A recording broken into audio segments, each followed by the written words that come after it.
Good morning everyone, welcome back to my YouTube channel Gyan Ganga. तो आज मैं आप सबके लिए राजनीति विज्ञान मतलब पॉलिटिकल साइंस से रिलेटेड बहुत ही इम्पोर्टेंट क्वेश्चन लेकर आई हूँ जो 2024 ट्वेल्थ के एग्ज़ाम में पूछा जा सकता है। वेरी इम्पोर्टेंट क्वेश्चन है 5 मार्क्स के रिलेटेड। तो चलिए स्टार्ट करते हैं। हम होम साइंस से रिलेटेड सारे क्वेश्चन आंसर पार्ट वाइज मैंने कंप्लीट कर दिया था। जितने भी इम्पोर्टेंट क्वेश्चन थे मैं आप लोगों को शेयर कर चुकी हूँ वीडियो। अगर आप लोगों ने नहीं देखा है तो आप लोग जाकर मेरे यूट्यूब चैनल पर देख सकते हैं होम साइंस का क्वेश्चन।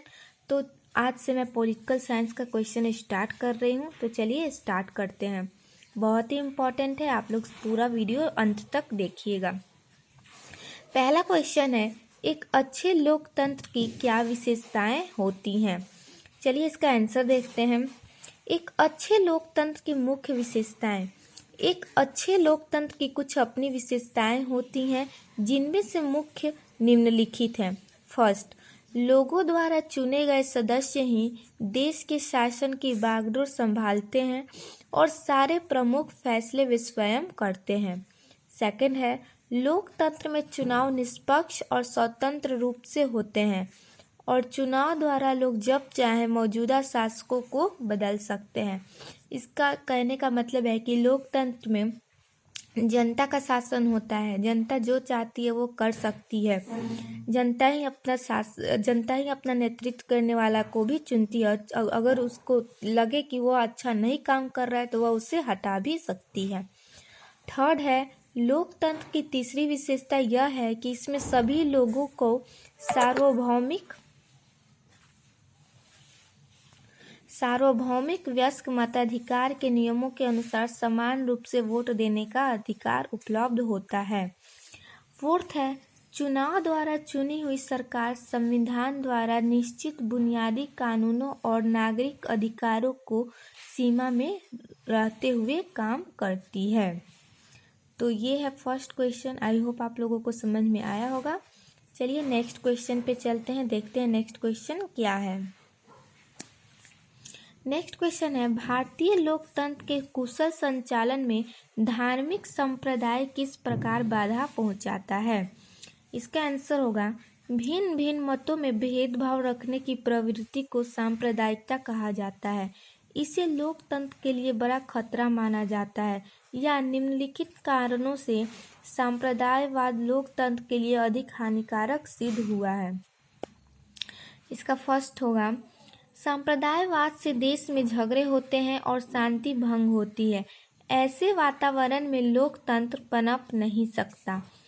सेकंड है, सांप्रदायवाद के कारण देश के अंदर घृणा व मतभेद उत्पन्न होते हैं और देश की एकता समाप्त हो जाती है।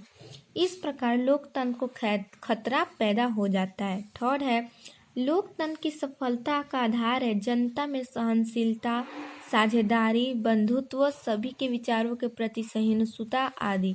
परंतु संप्रदायवाद के कारण इन सभी के मार्ग में बाधा उत्पन्न हो जाती है। फलतः लोकतंत्र असफल हो जाता है। तो यह रहा सेकंड क्वेश्चन। आई होप आप लोग को अच्छे से समझ में आया होगा। आप लोग नोट्स प्रिपेयर कर सकते हैं या फिर अच्छे से देख सकते हैं मेरे नोट्स। थर्ड क्वेश्चन है, भारतीय लोकतंत्र के कुशल संचालन में जाति और अस्पृश्यता किस प्रकार बाधा पहुंचाते हैं? चलिए इसका आंसर देखते हैं। निम्नलिखित कारणों से सामाजिक असमानता या जातिवाद लोकतंत्र के मार्ग में बाधक बन जाते हैं। जैसे सामाजिक असमानता या जातिवाद से ऊंच नीच की भावना उत्पन्न होती है। एक जाति का दूसरे जाति के द्वारा उत्पीड़न व शोषण होता है। यह वातावरण लोकतंत्र के लिए बड़ा बाधक है। सेकंड है, सामाजिक असमानता या जातिवाद के कारण जनता विभिन्न वर्गों में बंट जाती है। उनमें अनेक भेदभाव उत्पन्न हो जाते हैं और देश की एकता नष्ट हो जाती है। थर्ड है, सामाजिक असमानता या जातिवाद के कारण लोग वोट भी इसी आधार पर देने लगते हैं जो कि लोकतंत्र के लिए बड़ा हानिकारक है। यह तो है कि भारत में यह है कि जातिवाद में लोग ज़्यादा विश्वास रखते हैं और उनके हिसाब से जैसा नेता है जैसा उनका नेता उनके जाति का है तो वो लोग उन्हीं नेता को ज़्यादा वोट देते हैं। ऐसा नहीं करना चाहिए। इस तरह करने से लोकतंत्र खतरे में पड़ जाता है। तो आई होप आप लोगों को अच्छे से समझ में आया होगा। बहुत ही इम्पोर्टेंट क्वेश्चन है, एग्जाम से देखा जाए तो एग्जाम में ज़रूर पूछा जा सकता है। पॉलिटिकल साइंस का क्वेश्चन है, 5 मार्क्स 12th एग्ज़ाम का, बहुत ही इम्पोर्टेंट है। तो आई होप आप लोगों को अच्छे से समझ में आया होगा। अगर आप लोगों को अच्छे लगा ये वीडियो तो ज़रूर वीडियो को लाइक करें और चैनल को भी ज़रूर सब्सक्राइब करें। हमारे चैनल पर इसी प्रकार एग्ज़ाम से रिलेटेड इम्पोर्टेंट नोट्स ही हम लोग देते हैं। जो एग्ज़ाम में क्वेश्चन पूछा जाता है वही हम लोग आप लोग के साथ शेयर करते हैं। तो चैनल को ज़रूर सब्सक्राइब करें, आप लोगों को ऐसे ही अच्छे अच्छे क्वेश्चन मिलेंगे 100% श्योर जो एग्ज़ाम में पूछा जाता है। तो that's all, thank you so much. Please do like, comment and subscribe my YouTube channel. Thank you.